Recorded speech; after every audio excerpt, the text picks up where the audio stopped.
Good morning students, welcome to edu learning. Chapter number 2 चल रहा था हमारा एग्रीकल्चर बायोलॉजी का। ओके, हमने कल क्या पढ़ा था? कल हमने पढ़ा था गोल्जी कॉम्प्लेक्स के बारे में पढ़ा था और हमने लाइसोसोम्स के बारे में पढ़ा था। ओके, आज हम फिर दो ऑर्गेनेल लेंगे। कौन से लेंगे? राइबोसोम्स लेंगे और क्या लेंगे? एंडोप्लाज्मिक रेटिकुलम लेंगे। ओके, देखिए राइबोसोम्स, जब मैंने आपको कंप्लीट सेल के ऑर्गेनेल्स के स्ट्रक्चर के बारे में बताया था तो मैंने आपको क्या बताया था? एक एक सेल ऑर्गेनेल के बारे में बताया था। ओके, जब मैंने आपको प्रोकैरियोटिक और यूकैरियोटिक सेल के बीच में डिफरेंस बताया था मैंने प्रोकैरियोटिक और यूकैरियोटिक सेल के बीच में डिफरेंस। तो जब मैंने आपको डिफरेंस बताया था तो मैंने आपको उसमें क्या बताया था कि प्रोकैरियोट्स और यूकैरियोट्स के अंदर दोनों में क्या होते हैं? राइबोसोम्स प्रेजेंट होते हैं। ओके, राइबोसोम्स मैंने आपको बताया था क्या होते हैं? प्रोकैरियोटिक सेल और यूकैरियोटिक सेल दोनों में राइबोसोम्स क्या होते हैं? प्रेजेंट होते हैं। ओके, अब हम आते हैं राइबोसोम्स में। They are granular structure. एक एक पॉइंट अच्छी तरह देखेंगे तो कोई कंफ्यूजन नहीं होगा। They are granular structure. एक चीज और, हमें ना रट्टा नहीं मारनी है कोई भी चीज, ठीक है ना? हमें कोई भी चीज रट्टा नहीं मारनी है, हमें उस कॉन्सेप्ट को समझना है और क्या करनी है? हमें वो याद करना है। तो एक बार हम जान जाएंगे तो हमें क्या हो जाएगा? वो याद हमें हो जाएगा। तो हमें क्या करना है? रट्टा नहीं मारना है, अच्छी तरह कॉन्सेप्ट को समझना है कि इसका स्ट्रक्चर कैसे होता है। ठीक है, तो मैंने आपको क्या बताया? अगर राइबोसोम्स की बात करें, हम राइबोसोम्स की बात करें, कैसे होते हैं? ग्रेन्युलर स्ट्रक्चर होते हैं। कैसे होते हैं? ग्रेन्युलर, यानी बिल्कुल छोटे छोटे से ग्रेन्स होते हैं ना, इस तरह से पूरी सेल में इस तरह से फैले रहते हैं। ठीक है, फर्स्ट ऑब्जर्व, सबसे पहले कौन से साइंटिस्ट ने ऑब्जर्व किया था? जॉर्ज पैलेटे। क्या नाम था?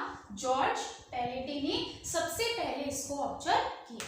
Okay, they are called the protein factory of cell. Most important, अभी तक मैं आपको क्या बताती जा रही हूँ? जैसे मैंने आपको बताया था माइटोकॉन्ड्रिया को क्या कहते हैं? हम पावर हाउस ऑफ सेल कहते हैं। लाइसोसोम्स को क्या कहते हैं? हम सोसाइटल बैग ऑफ सेल कहते हैं। ठीक है, ऐसे ही गोल्जी बॉडीज का बताया था आपको, ट्रैफिक को कंट्रोल करने का काम करती है, मिडिल मैन ऑफ सेल कहते हैं। ऐसे ही आपके फोर्थ अगर क्वेश्चन आ जाए कंपटीशन में, क्वेश्चंस कैसे पूछते हैं कि which cell organelle is called the protein factory of cell, तो हम बता देंगे ribosomes is called the protein factory of cell. Why it is called the protein factory of cell? Because it secrete the protein synthesis. ये क्या करती है?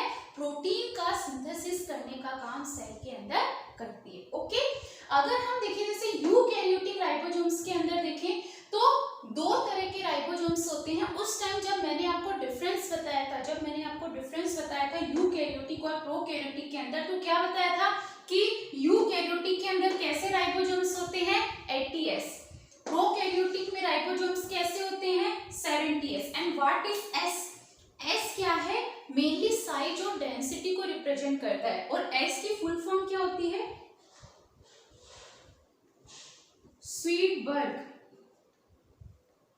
Coefficient. ठीक है,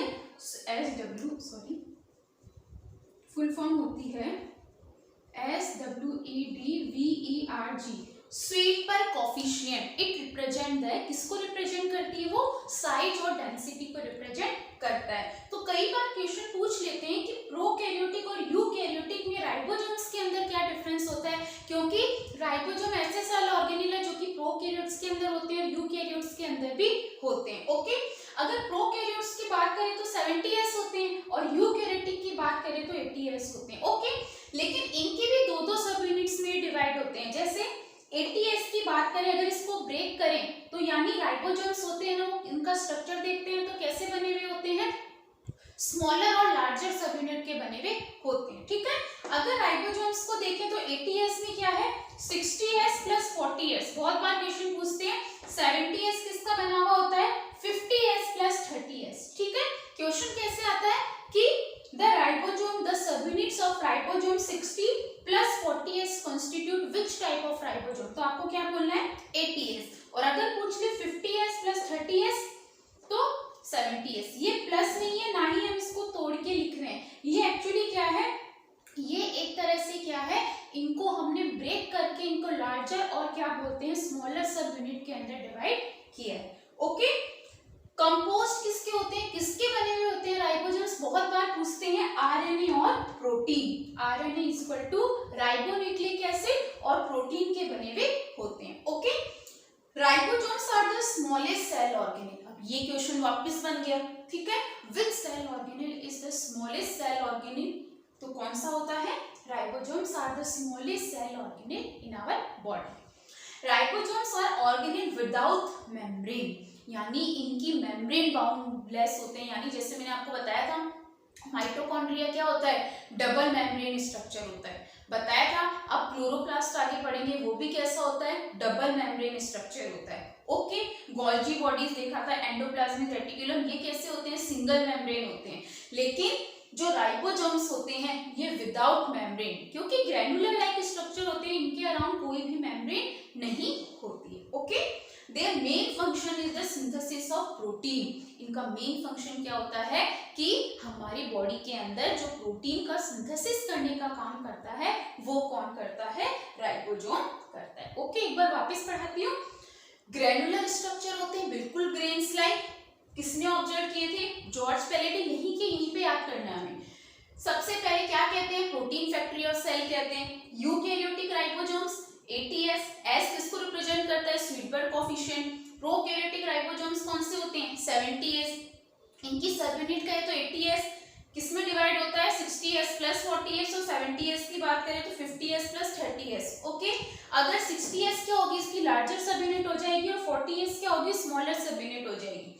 वहीं पे 70s की बात करें तो 50s क्या हो जाएगी, लार्जर सब यूनिट, और 30s क्या हो जाएगी, स्मॉलर सब यूनिट। ओके, हिंदी में भी राइबोसोम्स को राइबोसोम ही हम कहते हैं। ओके, हिंदी में ही मैं आपको दोनों लैंग्वेज में पढ़ाती हूँ, तो इसीलिए मैं हिंदी में बोलती हूँ, तो अगर आपको फिर भी कोई प्रॉब्लम है तो आप पूछ सकते हैं। ओके ना, तो फिर इसकी हमने क्या कहा, राइबोसोम्स और ऑर्गेनेल विदाउट मेम्ब्रेन, यानी इनके अराउंड कोई भी झिल्ली नहीं होती है। मेम्ब्रेन को क्या बोलते हैं, कोई भी झिल्ली नहीं होती है, और ये हमारी बॉडी के अंदर प्रोटीन को क्या करते हैं, सिंथेसिस करने का काम करते हैं। कंप्लीट सबसे छोटे सेल ऑर्गेनेल होते हैं। पूरे ऐसे के ऐसे क्वेश्चंस पूरे पूछते हैं आपके जेट में। ओके, नेक्स्ट सेल ऑर्गेनेल पर आते हैं, that was the endoplasmic reticulum. Hindi में क्या बोलते हैं, अंतर्द्रव्य जालिका। Okay, they are made up of, देखो एंडोप्लाज्मिक रेटिकुलम हमने देखा था जब प्रोकैरियोट्स और जब हमने यूकैरियोट्स के अंदर डिफरेंस देखा था, तो एंडोप्लाज्मिक रेटिकुलम क्या होते हैं, प्रोकैरियोट्स के अंदर तो एब्सेंट होते हैं, लेकिन यूकैरियोट्स के अंदर एंडोप्लाज्मिक रेटिकुलम क्या होते हैं, प्रेजेंट होते हैं। ओके, तो they are made up of 3 structures, cisternae, vesicles और ट्यूब्यूल्स। अब इसको देखकर आपको और एक चीज याद आ रही होगी, आपने कल क्या पढ़ा था, गोल्जी बॉडीज। आप लोग कहोगे मैम इसमें भी वही स्ट्रक्चर से, नहीं, देखिए एक्चुअली कहते हैं ना कि एंडोप्लाज्मिक रेटिकुलम का किस मतलब जो ओरिजिन है ना, जैसे कहा था कि है ना गोल्जी बॉडीज का ओरिजिन एंडोप्लाज्मिक रेटिकुलम से ही हुआ है, लेकिन मेनली डिफरेंस क्या होता है, इसके अंदर वैक्यूल्स नहीं है। वहां पे हमने वैक्यूल्स देखा था, यहाँ पे 4 टाइप के स्ट्रक्चर थे। गोल्जी बॉडीज में भी क्या थे, सिस्टर्नी थी, वेसिकल्स थी और ट्यूब्यूल्स थी। यहाँ पे वैक्यूल्स नहीं है, वहां पे मैंने आपको लिखाया था, क्या बताया था, गोल्गी वैक्यूल्स वहां पे होते हैं। तो कहीं ना कहीं जो एंडोप्लाज्मिक रेटिकुलम है और जो गोल्जी बॉडीज है उनका स्ट्रक्चर जनरली क्या होता है, सेम होता है। ओके, सिस्टर्नी की बात करें तो ये आपको दिख रहा है बिल्कुल स्ट्रक्चर सिस्टर्नी का। अब कैसा दिख रहा है, रट्टा मारने की कहाँ जरूरत है, बिल्कुल फ्लैट दिख रहे हैं, एक दूसरे के पैरेलली अरेंज दिख रहे हैं, ठीक है, और कैसे हैं, अनब्रांच्ड, कैसे हैं, अनब्रांच्ड। ओके, वहीं पे आप वेसिकल्स की बात करें, कैसा स्ट्रक्चर होगा, ओवल स्ट्रक्चर होगा, ठीक है। ट्यूब्यूल्स की बात करें तो कैसा है, ब्रांच लाइक स्ट्रक्चर है, ठीक है, ब्रांच्ड स्ट्रक्चर है। तो 3 तरह के हो गए, सिस्टर्नी, वेसिकल्स और ट्यूब्यूल्स, 3 तरह के इसके अंदर स्ट्रक्चर हो गए। Most important, they are 2 types, 2 तरह के एंडोप्लाज्मिक रेटिकुलम होते हैं। पहला होता है रफ एंडोप्लाज्मिक रेटिकुलम, दूसरा होता है स्मूथ एंडोप्लाज्मिक रेटिकुलम। ओके, नाम क्या है, रफ। कहाँ मिलते हैं रफ एंडोप्लाज्मिक रेटिकुलम, मेनली हमारे लीवर और पेंक्रियास के अंदर, जो पेंक्रियाटिक सेल, गॉबलेट सेल्स, इनके अंदर क्या होती है, रफ एंडोप्लाज्मिक रेटिकुलम मिलते हैं। और smooth endoplasmic reticulum adipose tissue, यानी जो फैट का सिंथेसिस करते हैं हमारी मसल्स वगैरह के अंदर क्या होते हैं, स्मूथ एंडोप्लाज्मिक रेटिकुलम प्रेजेंट होते हैं। थोड़ा इसके बारे में देखिए। रफ एंडोप्लाज्मिक रेटिकुलम के अंदर क्या होते हैं, राइबोसोम्स प्रेजेंट होते हैं, और स्मूथ एंडोप्लाज्मिक रेटिकुलम के अंदर क्या बोलते हैं, राइबोसोम्स एब्सेंट होते हैं। जब मैंने आपको डायग्राम समझाया था सेल का, तो मैंने आपको उसमें बताया था, इस तरह से हमने देखा था, ये था, इस तरह से हमने देखा था, ये था न्यूक्लियस, और न्यूक्लियस के अराउंड इस तरह से जो स्ट्रक्चर था ना साइड में, वो क्या था, राइबोसोम्स ही तो था। तो मैंने आपको बताया था कुछ ऐसे राइबोसोम्स हैं जिनके ऊपर राइबोसोम्स प्रेजेंट नहीं होते हैं, वो स्ट्रक्चर एंडोप्लाज्मिक रेटिकुलम का जिसपे राइबोसोम्स नहीं प्रेजेंट होते हैं, वो कौन से एंडोप्लाज्मिक रेटिकुलम होते हैं, स्मूथ एंडोप्लाज्मिक रेटिकुलम। और वो स्ट्रक्चर एंडोप्लाज्मिक रेटिकुलम का जहां पे क्या होता है, मेनली प्रेजेंट होते हैं, उनको क्या कहते हैं, रफ एंडोप्लाज्मिक। रफ क्यों, क्योंकि राइबोसोम्स ग्रेनुलर लाइक स्ट्रक्चर होते हैं, तो जिस वजह से क्या होता है, इनका जो स्ट्रक्चर होता है वो क्या हो जाता है, बिल्कुल रफ हो जाता है, यहाँ पर प्रेजेंट ही नहीं रहते हैं, तो ये सरफेस कैसी होती है, चिकनी होती है। ओके,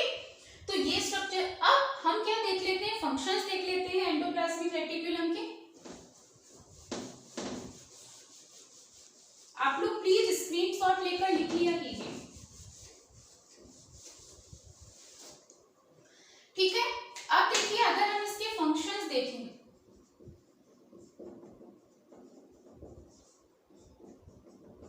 अगर हम ईआर के फंक्शंस देखें तो मेन फंक्शन ईआर का क्या होता है, अगर ईआर के फंक्शंस देखें तो मेन फंक्शंस ईआर के क्या होते हैं कि पहला है mechanical support, mechanical support. Mechanical support यानी एक तरह से ये पूरी सेल को मैकेनिकल सपोर्ट देने का काम करता है, मतलब ये क्या बनाता है, एंडोस्केलेटन ऑफ सेल, यानी एंडोस्केलेटन ऑफ सेल बनाता है, सेल को मैकेनिकली सपोर्ट करने का काम करता है। दूसरा क्या काम करता है, intracellular transport, intracellular transport, intra यानी सेल के इनसाइड, ट्रांसपोर्ट किसका करेगा, मटेरियल्स का करेगा, प्रोटीन्स का ट्रांसपोर्ट करेगा, यानी सेल के अंदर ही क्या करेगा, ट्रांसपोर्ट करने का काम करेगा। तीसरा मेन फंक्शन क्या है इसका, प्रोटीन का सिंथेसिस करना, प्रोटीन का सिंथेसिस करना। अब मोस्ट इंपोर्टेंट, प्रोटीन का सिंथेसिस कौन करेगा, क्या बताया था मैंने, रफ एंडोप्लाज्मिक रेटिकुलम। क्यों करेगा सिंथेसिस, क्योंकि इसके अंदर राइबोसोम्स प्रेजेंट होते हैं, अगर राइबोसोम्स प्रेजेंट है तो किसका सिंथेसिस करेंगे, प्रोटीन सिंथेसिस का। कहाँ करेंगे प्रोटीन सिंथेसिस का काम, कहाँ करेंगे, लीवर और पैंक्रियास के अंदर क्या होगा, रफ एंडोप्लाज्मिक रेटिकुलम होगा, तो वहां पे क्या करेंगे, ये प्रोटीन का सिंथेसिस का काम करेंगे। ओके, फोर्थ फंक्शन इनका होता है लिपिड सिंथेसिस।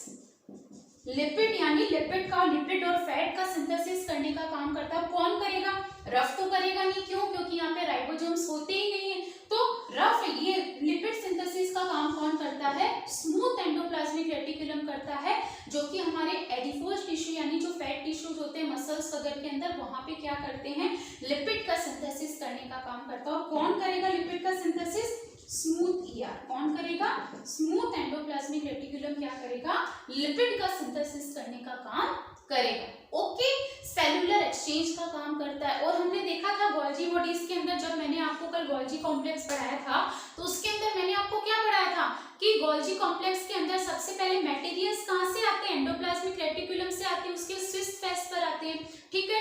फिर वो क्या करते हैं, उसका केमिकल कंपोजिशन करते हैं, और उसके बाद लास्ट में उसको वो क्या बोलते हैं, वेसिकल्स के थ्रू पिंच ऑफ करते हैं सेल के बाहर। तो एक तरह से गोल्जी बॉडीज के अंदर भी क्या करता है, ये ट्रांसपोर्ट का हेल्प करता है मेनली, इसीलिए इसे क्या कहते हैं, मेनली ट्रांसफर ऑफ सेल का काम करता है, ठीक है। और राइबोसोम्स को एक नाम से और बोलते हैं, इंजन ऑफ द सेल भी बोलते हैं, क्योंकि एक तरह से प्रोटीन का सिंथेसिस करने का काम कर रहा है। ओके, तो ये आपके एंडोप्लाज्मिक रेटिकुलम का काम हो गया, ठीक है, हो गया। Okay, thank you very much.